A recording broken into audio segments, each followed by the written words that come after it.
Hello my dear students.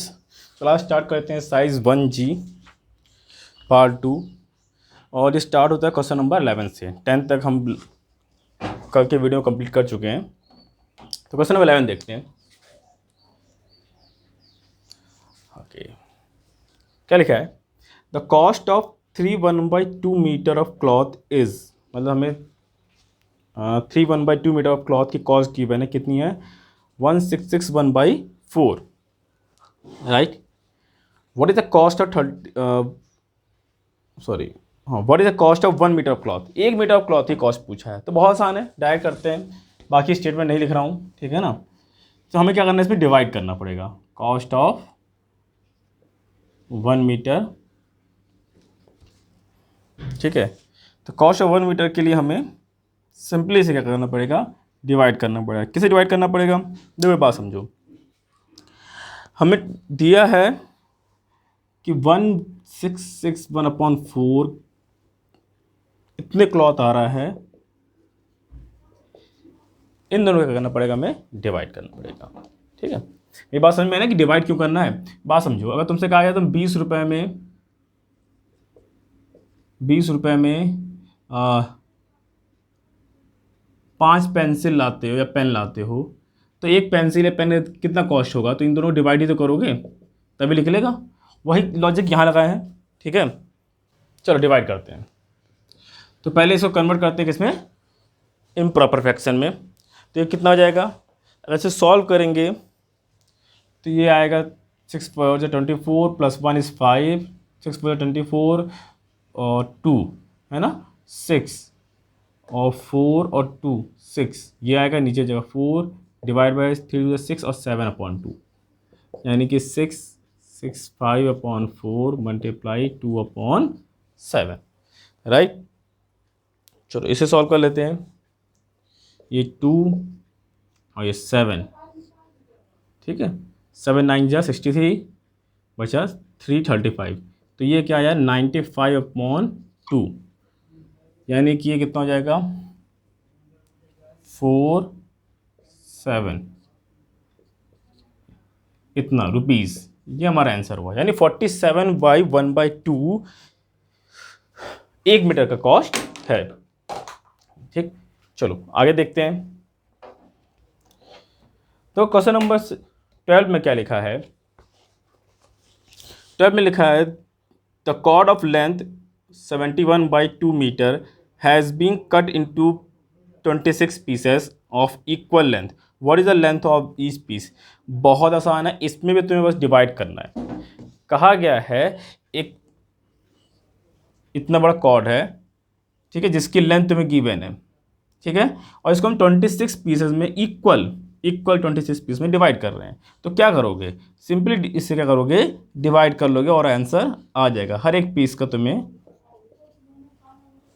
हर एक piece की length पता चल जाएगी। तो ये तुम्हारा होमवर्क है 12th, खुद से कर लेना।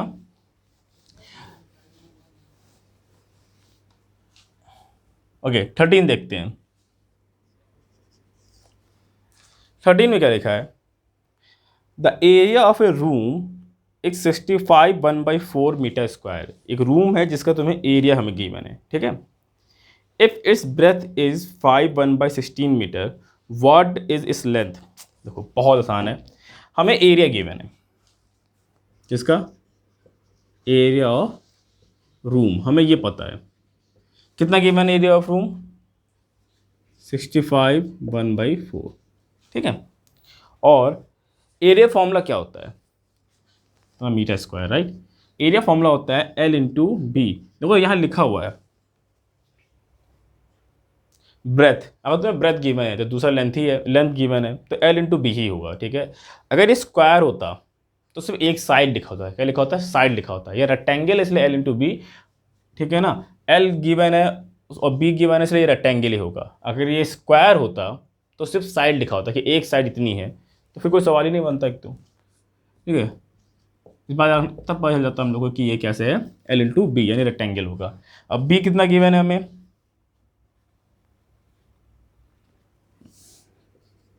B गिवन है हमें 9। अब इसे हमें सॉल्व करना है, तो यहाँ मल्टीप्लाई, इधर क्या होगा ये डिवाइड होगा, राइट। चलो इसे सॉल्व करते हैं। तो ये कितना हो जाएगा, देखो 16 जा होता है 80, और 80 + 7 हो जाएगा तुम्हारा क्या 87 है ना। तो ये तो आ गया हमारा 87/16, ये हो जाएगा 20 + 1 21, और 2 6 26, और ये कितना हो जाएगा 24 और 26, यस अपॉन 4। ठीक है, इसे यहाँ सॉल्व करते हैं।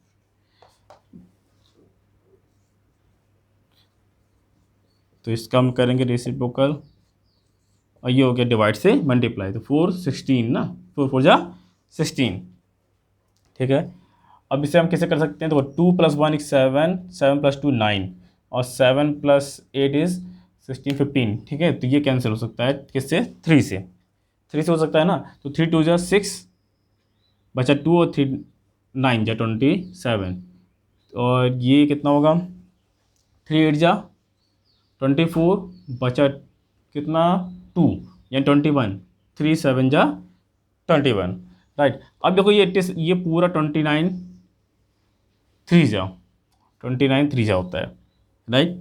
तो यानी लेंथ जो हो गया वो हमारा 3 × 12 4 यानी 12 मीटर आएगा, 3 × 4 यानी 12। तो ये आया हमारा क्वेश्चन नंबर 13। कितना आया इसका आंसर, 12 मीटर, राइट। चलो नेक्स्ट देखते हैं।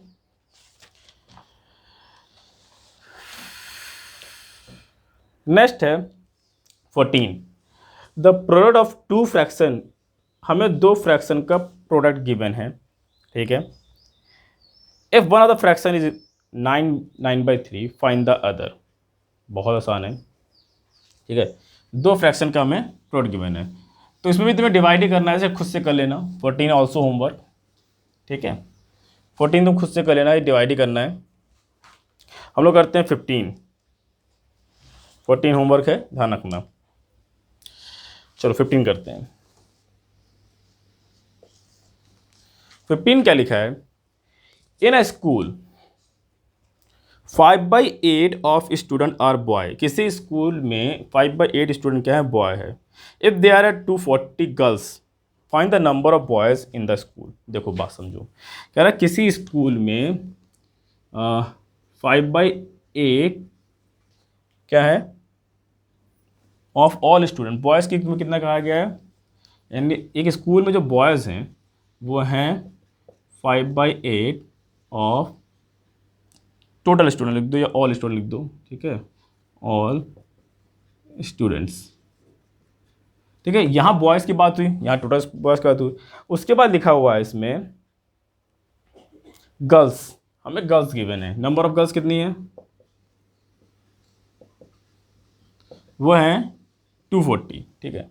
अब हमें पूछ रहा है find the number of boys in school. हमें नंबर ऑफ बॉयज़ फाइंड करने हैं स्कूल में, ठीक है। तो अब एक बात समझो, बहुत आसान होता है ये। यहाँ नंबर ऑफ गर्ल्स गिवन है और उसकी क्वांटिटी गिवन है, मगर गर्ल्स का फ्रैक्शन नहीं गिवन है, बॉयज़ का फ्रैक्शन गिवन है टोटल का, ठीक है। तो इसके लिए सबसे पहले बात समझो कि टोटल फ्रैक्शन जो होता है वो हमेशा 1 होता है। सम ऑफ, अगर हम बॉयज़ का फ्रैक्शन प्लस गर्ल्स का फ्रैक्शन निकालेंगे और इनको ऐड करेंगे तो ये आएगा 1। क्या आएगा, 1। तो फ्रैक्शन का सम कितना होगा, हमेशा 1 होगा, ठीक। तो इसके लिए पहले काम ये करते हैं कि लेट करते हैं, let number of total number of student, let total number of student, हमने उसे मान लिया x, इसे मान लिया x है, ठीक है। तो फ्रैक्शन ऑफ गर्ल्स, ठीक है, हम गर्ल्स का फ्रैक्शन निकालते हैं। तो ये आएगा 1 - 5/8, मगर ये 1 - 5/8 किसका, of all student, of all students, ठीक। यानी कि ये सॉल्व करोगे तो ये आएगा 8 - 5 कितना होगा, 3/8 x, ठीक है। और ये 3/8 x किसके बराबर होगा, इसके, क्योंकि नंबर ऑफ गर्ल्स जो हैं वो तुम्हें पता है कि 240 हैं, नंबर ऑफ गर्ल्स तो हमें पता ही 240 है, राइट। तो यानी ये 3/8 जो है वो इक्वल है 240 की। अब फिर सॉल्व करते हैं, 8 को इधर भेजेंगे, 3 को इधर भेजेंगे, थोड़ा इधर लिखते हैं, ठीक है। तो x आएगा 240 मल्टीप्लाई 8/3, ठीक है। ऐसे सॉल्व करते हैं तो 8, तो ये टोटल स्टूडेंट आ गया कि इस स्कूल में नंबर ऑफ टोटल स्टूडेंट कितने हैं, इतने हैं। अब हमें पता करना है बॉयज़, तो या तो गर्ल्स से माइनस कर दो तो बॉयज़ आ जाएगा, या इसको 5/8 ऑफ निकाल लेते हैं, ठीक है ना। या तो हम गर्ल्स को माइनस कर सकते हैं, गर्ल्स से माइनस कर दे तब भी आ जाएगा, बात एक ही है, जिससे करना चाहो, या ऐसे कर।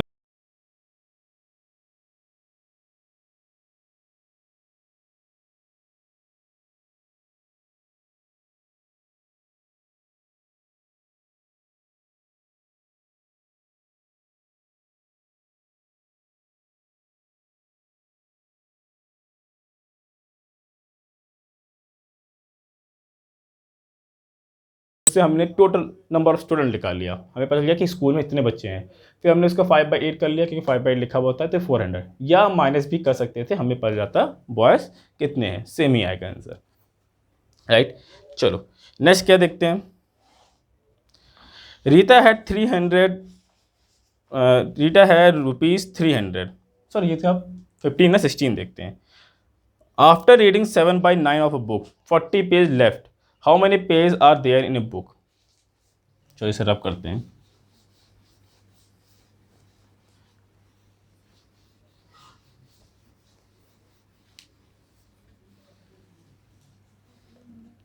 ओके 16 जो है उसे भी होमवर्क कर लेते हैं, सेम पहले जैसा ही है। उसमें बोला हुआ, उसमें तुम पहले 1 से माइनस कर लोगे तो लेफ़्ट का आ जाएगा तुम्हारे पास, ये कितने पेजेस लेफ़्ट रहे, ठीक है ना। तो 16 हम लोग क्या कर लेते हैं, होमवर्क कर लेते हैं। तो इससे ज़्यादा 3 सवाल होमवर्क हो गए आज के, ठीक है। तो 14 होमवर्क हुआ है, 12 होमवर्क हुआ है, और 16 होमवर्क हुआ है। चलो देखते हैं 17। अगर 16 में कुछ है नहीं, बता दूँ, तुम 1 माइनस करोगे, जितना भी आएगा ये 40 पेज के बराबर है। एक्स तुम मान लेना टोटल पेज, ठीक है। तो ये तुम्हारा एक्स आ जाएगा, टोटल पेज निकाल आएगा, फिर तुम उसे सॉल्व कर लेना। चलो 17 क्या है, रीता हैड 300 रुपीज़, मतलब रीता के पास 300 रुपीज़ है। She spend 1/3 of her money on notebook and 1/4 of the reminder on stationery item, how much money is left with her. कितना पैसा उसके साथ रह गया।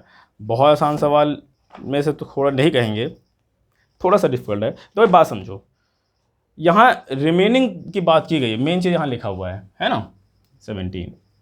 उसके बाद कितना रुपीज़ है, कौन है, हाँ रीता। तो रीता हैड इतना रुपीज़, ठीक है। अब उसने क्या बोला, उसने ये बोला है कि उसने स्पेंड किया कितना, 1/3। तो उसने स्पेंड कितना किया, 1/3 किसका, इस 300 का, इसी 300 का तो स्पेंड करी है, ठीक है। तो यानी ये कितना हो गया, ये आ गया हमारा 100, इतना रुपीज़ उसने स्पेंड किया, ठीक। उसके बाद ध्यान से देखो, इसमें एक वर्ड लिखा हुआ है 1/4 ऑफ रिमेनिंग। अगर सिर्फ 1/4 लिखा होता तो हम इसकी बात करते, पर उसने लिखा 1/4 ऑफ रिमेनिंग, जो लेफ्ट रह गया, बचा हुआ मनी है, उसके उसने उसका 1/4 खर्च किया है, उसका क्या है 1/4 खर्च किया है। तो पहले हम निकालते हैं कि रिमेनिंग मनी कितना है। तो अगर 100 रुपये खर्च कर दिया है, ठीक है, अगर 100 रुपये खर्च कर दिया, रिमेनिंग अमाउंट लिख देते हैं, ठीक। 100 रुपये खर्च कर दिया यार 300 में से, तो बचा कितना, 200। ये पैसे बचे हमारे पास, और इसका 1/4, इसका रिमेनिंग यहाँ लिखा हुआ है, रिमेनिंग का 1/4 उसने स्टेशनरी आइटम पे खर्च किया है, राइट। तो स्टेशनरी आइटम पे कितना खर्च हुआ, 1/4 ऑफ रिमेनिंग, तो रिमेनिंग कितना, यही है। तो ये सॉल्व की कितना आएगा, ये आ जाएगा हमारा 50, 25 हाँ ठीक। तो ये हमारा बचा। तो अब उसका कितना बच गया, अमाउंट लेफ्ट, तो टोटल उसके पास था 300, ठीक है। उस 300 में से उसने ये भी खर्च किया, सॉरी ये खर्च किया और ये खर्च किया। या ये कह सकते हो कि उसके पास 200 बचा था, 200 में से उसने 50 खर्च कर दिया, तो 200 में से 50 खर्च कर दिया तो बचा कितना, 150। ये आंसर आ गया, ठीक है। या इन दोनों को ऐड करके 300 से माइनस करोगे तब भी 150 ही आएगा इन दोनों को। ये पैसे खर्च हुए हैं ना, यह हमने बचा हुआ पता ही था, इसमें से 50 माइनस कर लिया। बस ये देखो, ये 200 में से 50 खर्च किया, 150 बचा। ये सिंपल याद रखो, 200 में से 50 खर्च किया, 150 बचा। बात समझ आ गई। काफ़ी अच्छा सवाल था, ठीक है। चलो आगे देखते हैं।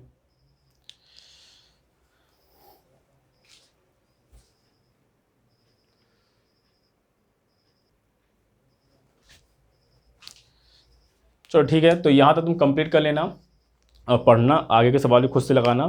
फिर बाकी जो सवाल से बाकी हैं वो हम कल कर लेंगे दूसरे वीडियो में, ठीक है। मिलते हैं नेक्स्ट वीडियो में, तब तक के लिए thank you, have a nice day और टेक केयर।